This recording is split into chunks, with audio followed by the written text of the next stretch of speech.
शब्द शब्द अनुकरणीय है। आंगन में बैठे हैं बड़े प्रेम से, यही मौसम होगा। हाँ माँ, यही मौसम होगा ना बढ़िया बसंत का। आंगन में बैठे हैं ठाकुर, राजा जी बैठे हैं, तीनों रानियां बैठी हैं, भोजन परोस करके माँ कौशल्या ने दिया है। राजा कहते हैं कि लाल जी आकर भोजन करें। बुलाते हैं लाल जी को, लेकिन राजा के बुलाने पर लाल जी आते नहीं और दूर दूर भाग जाते हैं। लेकिन माँ कौशल्या जब बुलाती है, कौशल्या जब बुलाती है तो ठुमुक ठुमुक प्रभु चल ही पर आई। कौशल्या के बुलाने पर प्रभु ठुमुक ठुमुक चल कर आते हैं। राजा कौन है? राजा जीव है, यानी कि हम सभी राजा हैं। आत्मा, जीवात्मा। जीवात्मा यदि अपने स्वभाव के अनुसार बुलाए, ज्ञान से बुलाए, कर्म से बुलाए तो परमात्मा नहीं आएगा। ज्ञान परमात्मा को जान सकता है, अनुभव नहीं कर सकता। ज्ञान याद रखना, गुड़ कैसे बनता है ये ज्ञान है, मिठाई कैसे बनाई जाती है ये ज्ञान है। बताइए मिठाई कैसे बनती है, इसको जान लेने से क्या मिठाई का स्वाद ले लोगे? मुंडी हिला दो जरा, ले लोगे क्या? मिठाई का स्वाद तो तब लोगे जब उसे आप उठा करके मुंह में डालोगे। मिठाई कैसे बनाई जाती है ज्ञान है, लेकिन उठाकर ठाकुर जी को भोग लगाकर मुंह पे डालना ये भक्ति है। भक्ति स्वाद लेती है, भक्ति भगवान का अनुभव करती है। ज्ञान केवल भगवान को जानता है। पानी के जान लेने से प्यास नहीं बुझती है। बोलो बुझती है क्या? पानी को देखने से भी प्यास नहीं बुझती है, पानी को पीने से प्यास बुझती है। उसी प्रकार भक्ति जो है अनुकरणीय है। भक्ति भगवान को अनुभव में लाती है। राजा ज्ञानी जीव हैं, राजा कर्मयोगी भी हो सकते हैं, लेकिन कौशल्या भक्ति है। ज्ञान बुलाता है, भगवान नहीं आएगा। कर्म बुलाएगा, भगवान नहीं आएगा। लेकिन भक्ति बुलाएगी तो भगवान आएगा। ये वही दृष्टांत है, वही दृश्य है। माँ कौशल्या भक्ति है, भक्ति बुलाती, भगवान ठुमुक ठुमुक चलकर आते हैं। लेकिन जैसे ही कौशल्या ने देखा राजा की ओर इंकित करके कि आपने बुलाया, लाल जी नहीं आए, मैंने बुलाया तो लाल जी आ गए। केवल इतना सा अहंकार उत्पन्न क्या होना था, लाल जी दोबारा से लौटकर चले गए। अर्थात क्या हुआ? भक्ति भी हो तो कैसी भक्ति हो? समर्पिता भक्ति हो, समर्पणात्मिका भक्ति हो। उसमें किसी प्रकार का दंभ न हो, दिखावापन न हो और अहमपन न हो। मैं तो सुबह 4 बजे उठ जाता हूं जी। भोले बाबा को सुबह 5 बजे जल देकर आता हूं। बड़ा आया जल देने वाला। उसके सर पे पहले से गंगा विराजमान है। तो क्या देगा जल? हाँ, भगवान को कुछ दे सकता है तो क्या?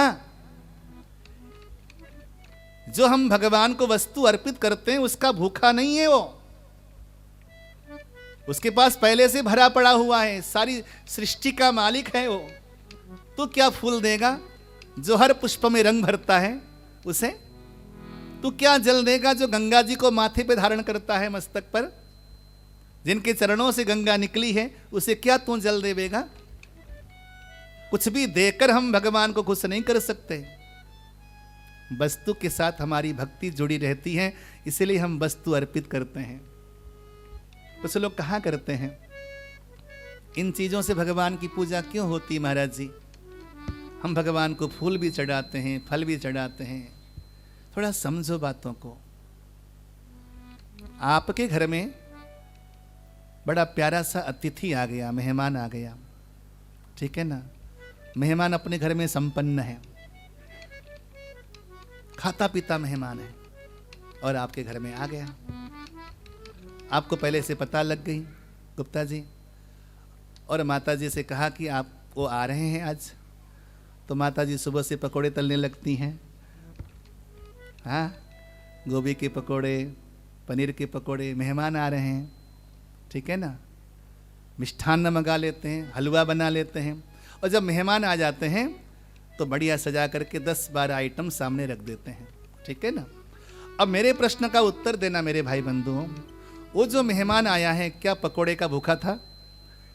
तो तुमने पकोड़ा तला क्यों, बताओ? क्या वो मिष्ठान्न का भूखा था? क्यों रखा उसके सामने? सामने आपने सजा कर रखा और खाता भी कितना अच्छा। मेहमान की आदत भी होती है, मेहमानबाजी कई बार होती है ना लोगों में, जब मेहमान बन के जाना होता बड़ा संकोच होता है, कहीं ज़्यादा खा गए तो क्या बोलेंगे। बड़े भले घर में भर भर के खाता हो लेकिन वहाँ पे टुकड़ा टुकड़ा ले लेगा। मेहमान खाता भी कितना बेचारा, लेकिन हमने सजा के रखा कि नहीं उसको, मतलब क्या हुआ? उन वस्तु का भूखा नहीं है वो, लेकिन उन वस्तुओं के साथ हमारी जो मेहमानबाजी है, जो हमारा अतिथि सेवा का भाव है वो प्रकट हुआ। सामने वाले के मन में लगा कि हमारे सेवा स्वागत में ये तैयार किया गया है, तो हमारी श्रद्धा अपने प्रिय अतिथि तक पहुंची कि नहीं पहुंची? हमारी भावना पहुंची, हमारा प्रेम पहुंचा। जैसे सामान्य अतिथि को हम वस्तुओं के द्वारा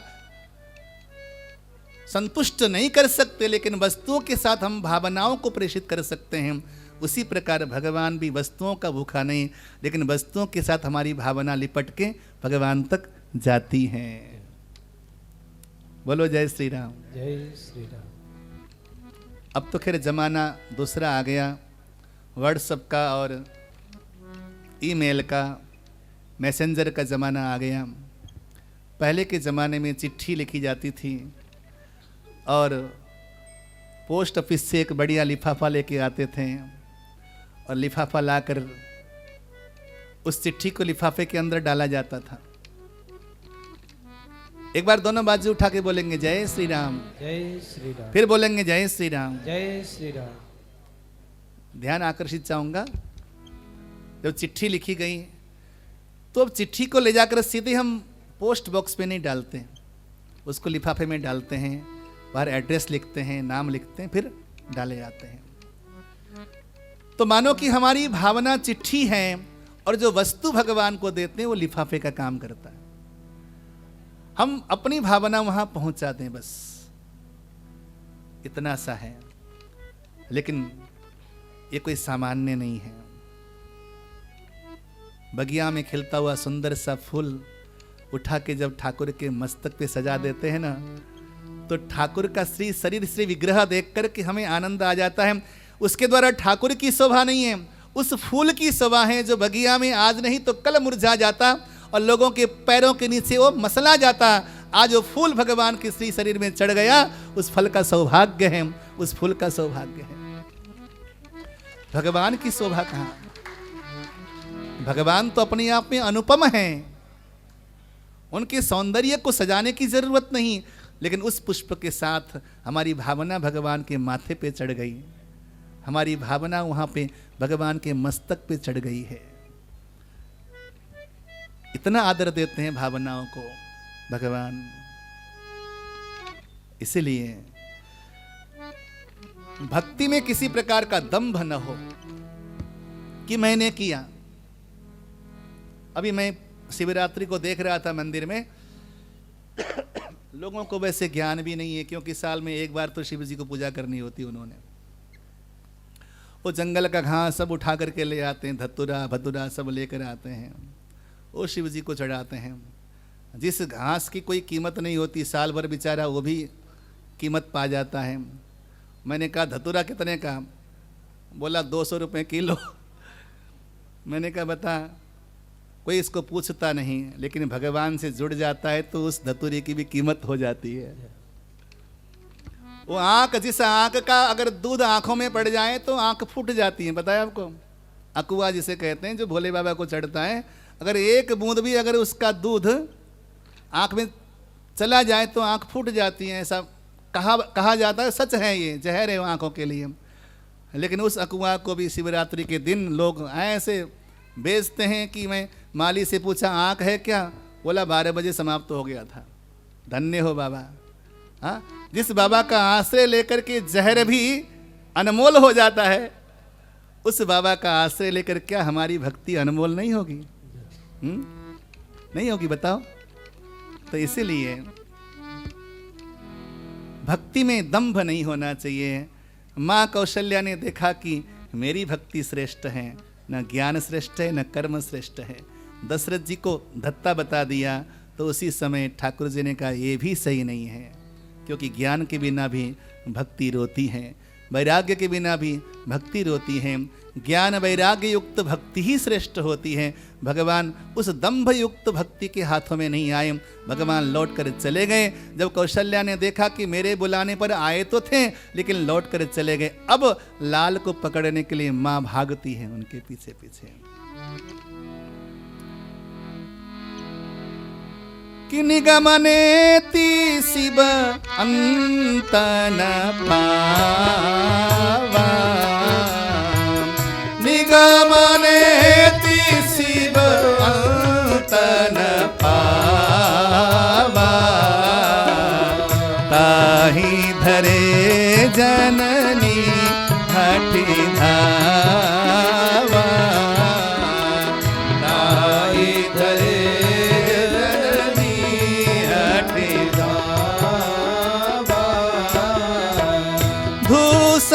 धूरी भरे तनो आए, धूसर धूरी भरे तनो आए, भूपति बिहसी गोद बैठाए, भूपति बिहसी गोद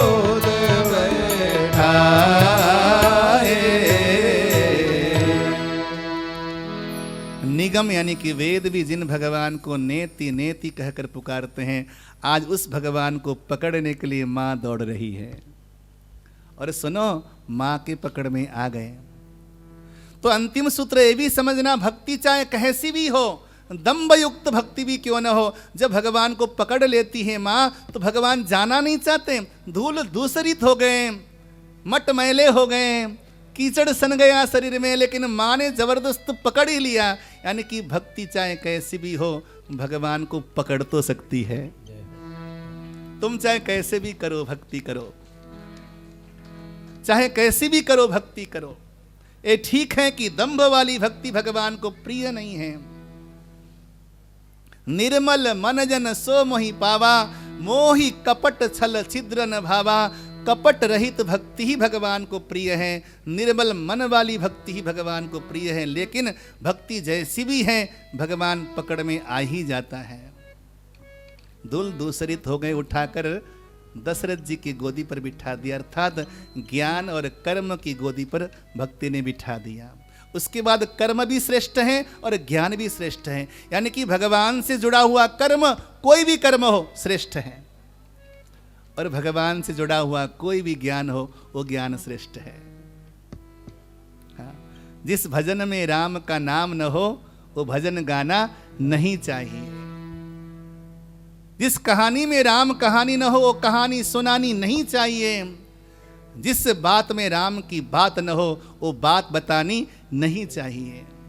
दुनिया में कोई भी काम कर लो, लेकिन भगवान जुड़ा है तो आपका प्रत्येक कर्म सार्थक है। लेकिन कोई भी कर्म कर लो, ईश्वर नहीं जुड़ा है तो चाहे कुछ भी कर लो सार्थक नहीं है।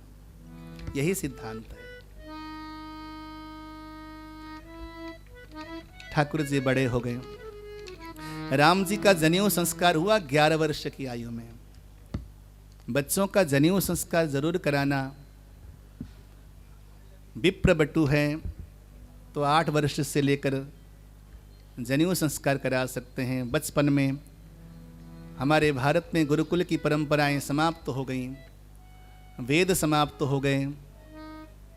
अब बच्चा कुचा सत्संग है, ये भी लोगों को लगता है कि ठीक 5:30 बजे चले जाएं तो 1.5 घंटा सुन लेंगे, प्रसाद लेके आ जाएंगे। बोलो जय श्री राम। जय श्री राम। ऐसा न करो, समय पे आ जाओ।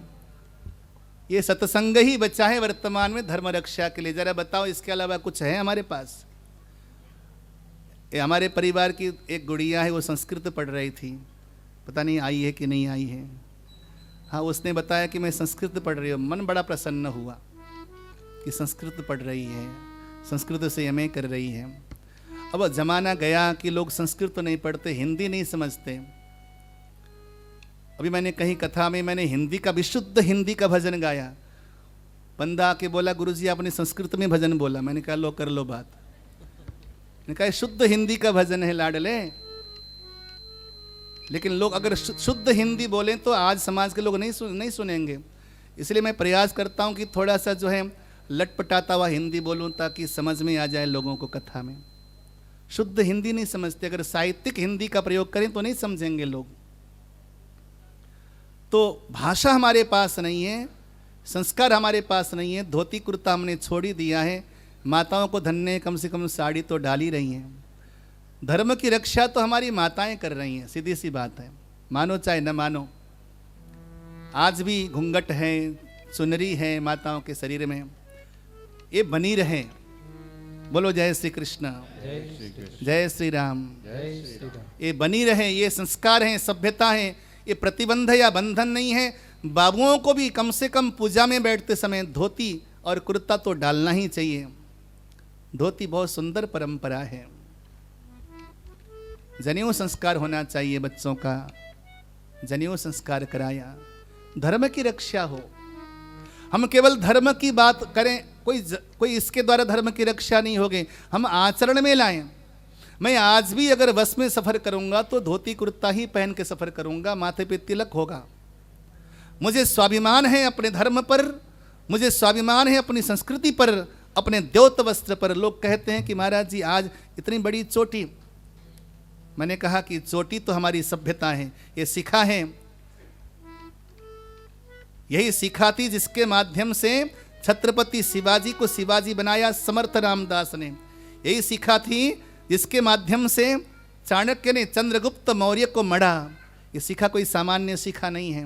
यही सिखा है जिसके दम पर गुरु नानक देव जी ने, हमारे 10 गुरु पातशाह ने धर्म की रक्षा की। सिखा सूत्र को आप सामान्य न समझना, इसकी रक्षा होनी चाहिए। जब घर से निकलो तो माथे पे तिलक होना चाहिए।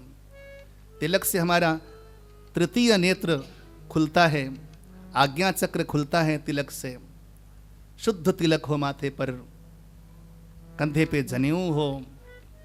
यही कंधे पे जनेऊ का प्रभाव था कि चंद्रशेखर आजाद ने अंग्रेजों से लोहा लिया।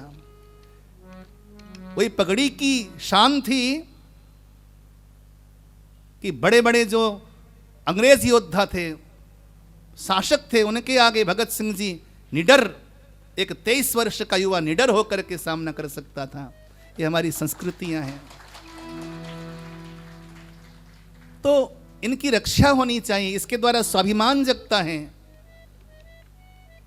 अभी इस समय विश्व युद्ध चल रहा है। ठीक है कि रसिया हमारा बहुत प्रिय मित्र देश है, लेकिन वर्तमान में मैं बहुत गर्वित हूं यूक्रेन के राष्ट्रपति पर। उसने अपनी हारी हुई सेनाओं के अंदर जोश भर दिया। जो हार चुकी थी सैनिक सत्ता जो हथियार डाल चुकी थी, उसके अंदर जोश भर दिया और उसने सारे नागरिकों को बोल दिया कि पूरे नागरिक ही सैनिक हैं, सबको शस्त्र बांट दिया, लड़ो। स्वयं लड़ने के लिए उपस्थित हुआ। अभी जो अफगानिस्तान का राष्ट्रपति हैं, आक्रमणकारियों के आने से पहले बच्चों को, परिवार को सोना चांदी सब लेकर भाग गया, लेकिन वहां का राष्ट्रपति आज भी डटा हुआ है। चलो कल क्या होगा मैं नहीं जानता, लेकिन वर्तमान में उदाहरण है कि सूत्रधार कैसा होना चाहिए समाज का। तुम करोगे तो तुम्हारे पीछे मरने वाले लाखों लोग तैयार हो जाएंगे, लेकिन सूत्रधार ही कमजोर हो जाएगा तो तुम्हारे पीछे कोई नहीं जाएगा।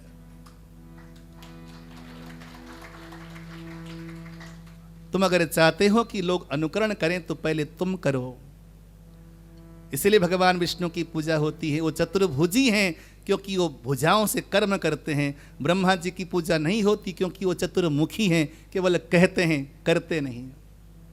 ये जमाना करने वालों की सुनता है, करने वालों के पीछे जाता है, कहने वालों के पीछे नहीं जाता। भगवान का जनेऊ संस्कार हुआ और गुरुवर वशिष्ठ के आश्रम में शिक्षा अध्ययन करने के लिए, विद्या अध्ययन करने के लिए चारों भाई गए।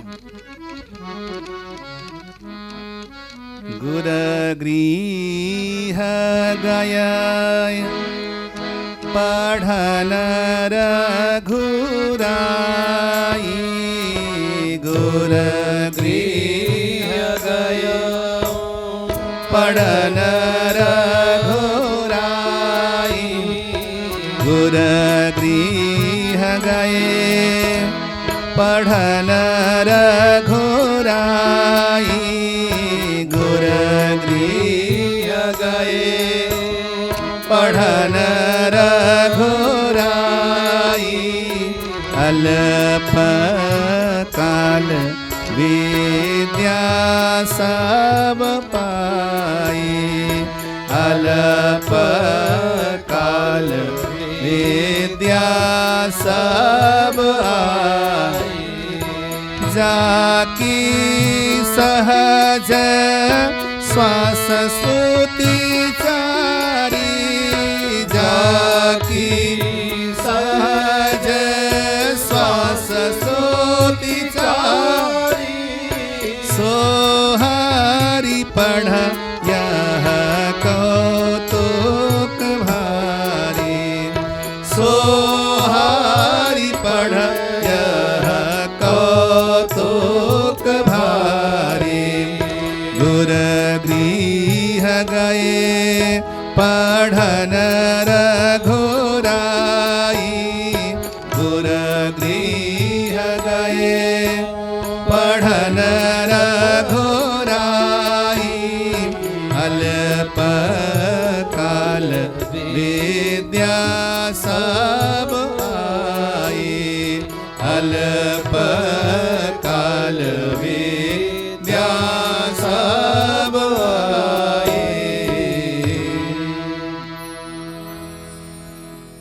जिनके श्वास सहज में श्रुति हैं वेद हैं वो भगवान भी पढ़ने के लिए गुरुकुल में गए।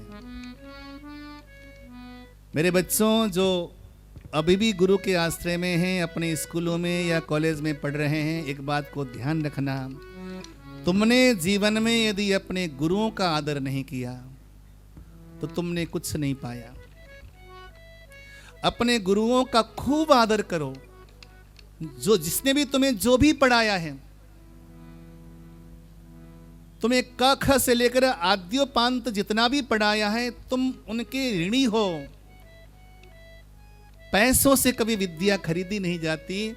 जो बच्चा अपने गुरुओं के द्वारा प्रदत्त विद्या को पाकर गुरुओं का आदर नहीं करता वो इंसान अपने विद्या के द्वारा कभी सुख प्राप्त नहीं करता। बोलो जय श्री राम। जय श्री राम। समय समय पर कम से कम गुरु पूर्णिमा के दिन अपने अध्यापक को टेलीफोन करके भी प्रणाम ले सकते हो आशीर्वाद ले सकते हो। जिन्होंने भी जो भी पढ़ाया है वो गुरु हमारे पूजनीय हैं उनका सम्मान करना। भगवान ने अपने गुरु के आश्रम में जाकर गुरुकुल की परंपरा के अनुसार शिक्षा प्राप्त करी। गुरुकुल में ऐसी परंपरा है कि हर विद्यार्थी भिक्षाटन करने के लिए जाता है। गुरु की कुटिया में कोई राजा का बेटा हो तो भीख मांगेगा और ब्राह्मण का बेटा होगा तो भी भीख मांगेगा। गुरुकुल के लिए भगवान भी मांगने के लिए जाते थे। बोलो जय श्री राम। जय श्री राम। अपने गुरु के आश्रम के लिए भगवान भी भिक्षुक बने। और याद रखना हमेशा दाता वही बन सकता है जिसने कभी मांगने की औकात रखी हो। मांगने के लिए भी औकात चाहिए। एक बार मैं किसी के साथ गाड़ी में जा रहा था, दिल्ली की बात है, पिरागढ़ी चौक में बहुत सारे मांगने के लिए लोग आते हैं। मैं तो अपनी गाड़ी में या तो टॉफ़ी रखता हूँ या फिर बिस्किट कुछ रखता हूँ, जो मांगने के लिए आया उसको मैं दे देता हूँ। बाई चांस अगर ना हो तो मैं हाथ जोड़ देता हूँ, पैसा नहीं देता। लेकिन मैं किसी को मांगने के लिए आए तो कम से कम कुछ दे दो उनको, खाली ना लौटाओ। और कोई अपंग व्यक्ति आए तो उसे मैं पैसे भी दे देता हूँ, क्योंकि अपंग है, कुछ मांग करके गुजारा कर रहा है, दे दो, क्या बात है।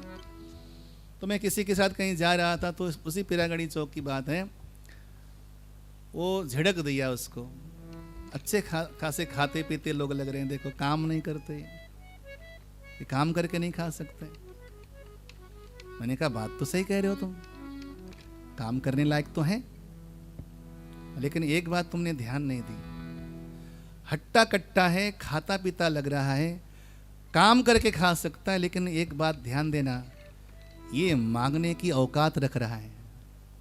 और सुनो, ये भी बहुत बड़ी शक्ति है, किसी के सामने जाके हाथ फैलाना, किसी के सामने जाके झोली फैलाना, ये कोई सामान्य काम नहीं है। कोई अगर आपके सामने झोली फैला रहा है तो निश्चित है कि कोई न कोई मजबूरी तो होगी उसकी। आप केवल यूं कहकर उसे झिड़क नहीं सकते कि खाता पीता मोटा आदमी। एक समय में गुजरात में यात्रा कर रहा था, अपने घर परिवार से संपन्न व्यक्ति था। पोरबंदर की बात है। अब विद्यार्थी जमाने में यात्रा किया करता था, एक थैला ही हुआ करता था मेरे पास, पीले कलर का थैला, यूं टांगा चल दिया। 2 कपड़े होते थे, धो लिया, सुखा दिया, उसी को अगले दिन पहन लिया। परिव्राजक का जीवन था। अब कहीं रुका हुआ था, थैला ही उठा के ले गया कोई, और जो था उसी में था, माला झोली और पूजा पाठ। कोई बहुत बड़ा थैला भी नहीं था, छोटा सा ही था, उठा कर ले गए। अब क्या करें, मांगना पड़ा और मांग कर गुजारा किया। तो कहने का मतलब है कि जो भी मांगने के लिए आता है, ऐसा नहीं कि केवल उसकी मांगने की आदत है, हो सकता है कोई बहुत बड़ी मजबूरी भी उसके जीवन में हो। अगर आपके सामने झोली फैलाने की हिम्मत रखी है तो निश्चित है कि वो कोई सामान्य व्यक्ति नहीं है। और मांगना भी कोई आसान काम नहीं है। रही मन ते नर मरी गए, जे पर घर मांगन जाए। रही मन ते नर मरी गए, जो पर घर मांगन जाई, और उनते पहले वो मुए, जा मुख निकसत नाई। वो इंसान मर गए, क्योंकि इंसान खुद को मारकर मांगने जाता है। खुद ही को मारकर ही मांग सकता है इंसान, खुद ही के मरे बिना इंसान नहीं मांग सकता। और सुनो, ये मांगने की आदत हमारे शास्त्रों में बहुत पुरानी है। राजा का बेटा भी मांगता है, राम जी भी मांगने के लिए जा रहे हैं। मांगने का मतलब ये मत समझना कि उनका मांगने का पैसा है, मांगने का मतलब ये समझना कि उन्होंने अपनी खुद ही को मार डाला है। खुद ही को मारे बिना इंसान मांगने वाला नहीं हो सकता। इसलिए गौतम बुद्ध की आदत थी, जब भी किसी को दीक्षा देते थे, राजा भी चला जावे तो पहले उसका मुंडन कर दे, हाथ में कटोरा दे, बोले पहले जाके मांग ले। अगर तुझसे बन पड़े कि तुम मांग सके किसी के पास जाकर, तो तुम भिक्षुक बनेगा। और वास्तव में भिक्षुक जीवन ही अभिमान शून्यता का प्रतीक है, अभिमान का शमन। भिक्षुक बनना कोई आम काम नहीं, आसान काम नहीं। लेकिन हाँ, इस बात का मैं समर्थन नहीं करता कि तुम अगर भिक्षा मांगकर आजीविका चलाते हो, तुम्हारे पास संपन्नता भी है, फिर भी तुम भिक्षा मांग रहे हो, इसका मैं समर्थन नहीं करता कदापि। कृपया आप अन्यथा न लें, मेरा दृष्टिकोण दूसरा है।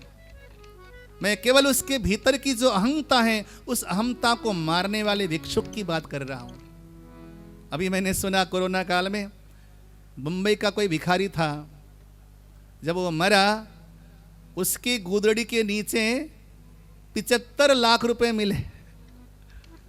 बोलो जय श्री राम। जय श्री। उसके टाट, जैसे वो टाट गुदड़ी जो होते हैं, उसके नीचे 75 लाख रुपए मिले। मैंने कहा ऐसे भिक्षुक का मैं सम्मान नहीं करता, ये भिक्षुक नहीं है। लेकिन हाँ, वास्तविक जो भिक्षुक है, अहमता को मारने वाला, उसका मैं समर्थन करता हूं।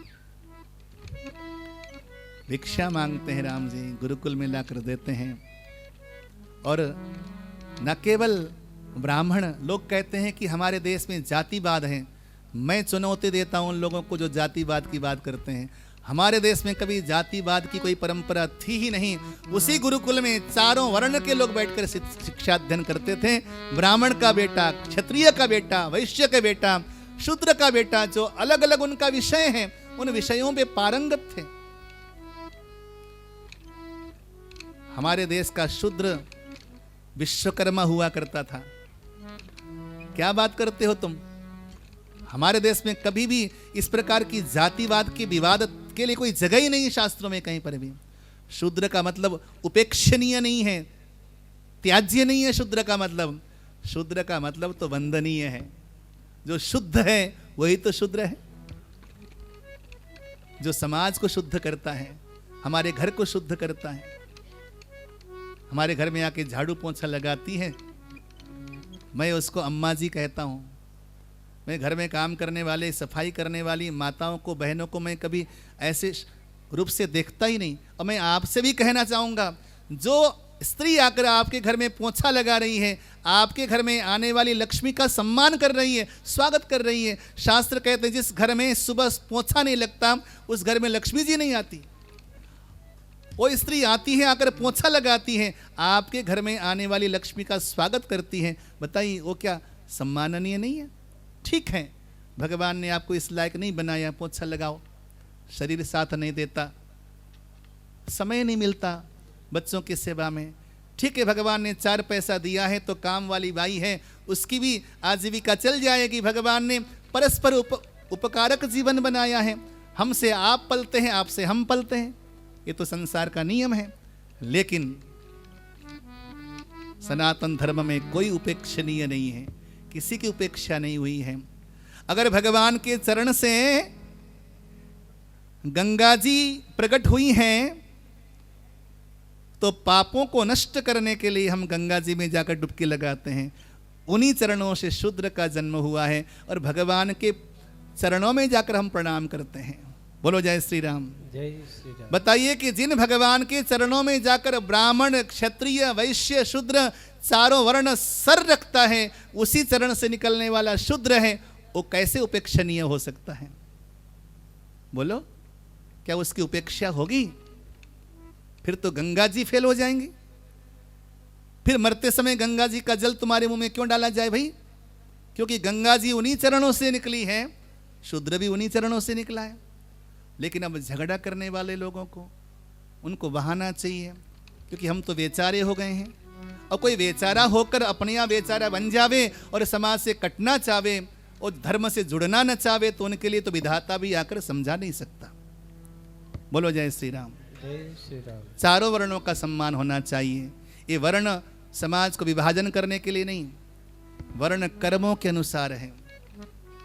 मैं रोज ब्राह्मण बनता हूँ, मैं रोज क्षत्रिय बनता हूँ, मैं रोज वैश्य बनता हूँ और रोज मैं शूद्र बनता हूँ। अब बताइए, मैं आज ज्ञान की चर्चा कर रहा हूँ, मैं वर्तमान में ब्राह्मण हूँ। घर जाऊंगा, अपने व्यवसाय की बात करूंगा तो मैं वहां पर वैश्य बनता हूं। राह चलते किसी ने अगर गाड़ी में ठोकर मार दी तो थोड़ा सा बोलना पड़ेगा, अरे कौन है तुम? वहां पर मेरे भीतर का क्षत्रियत्व जग जाता है। जब सुबह मैं सोकर जगता हूं, शुद्ध होने के लिए बाथरूम में जाता हूं, तो मैं शूद्र बन जाता हूं। मैं चारों वर्ण का रोज बनता हूं। बताइए कि मेरी वंदना कब होनी चाहिए? हाँ? तो मेरी वंदना कब होनी चाहिए? उस समय जब मैं यहां बैठूं तब, या बाथरूम में? जरा बताओ, मुंडी हिला दो। मैं यहां बैठा हूं, यहां प्रणाम करोगे या बाथरूम में? इसीलिए ब्राह्मण की सेवा होती, क्योंकि ब्राह्मण ज्ञान की चर्चा करता है। बाथरूम में कोई ज्ञान की चर्चा हो नहीं सकती। तो इसीलिए चारों वर्ण समान हैं, कोई भेद नहीं है। कृपया रामायण को पढ़ के इस प्रकार का भ्रम न रखिए। भगवान चारों वेदों को पढ़ते हैं, गुरु के आश्रम से पढ़कर आते हैं, और भगवान की विनयशीलता, उनका सदाचार अनुकरणीय है। गुरुकुल में पढ़ने का फल क्या हुआ? अनुज सखा संग भोजन करहि, अनुज सखा संग भोजन करहि, मातो पिता ज्ञान सरहि, मातो पिता ज्ञान सरहि। प्रात काल उठी के रघुनाथा, प्रात काल उठी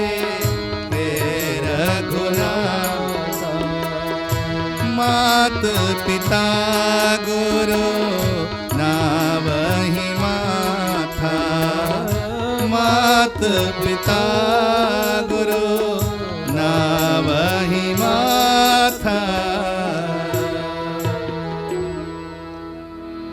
सुबह उठते हैं, माता पिता गुरु को वंदन करते हैं,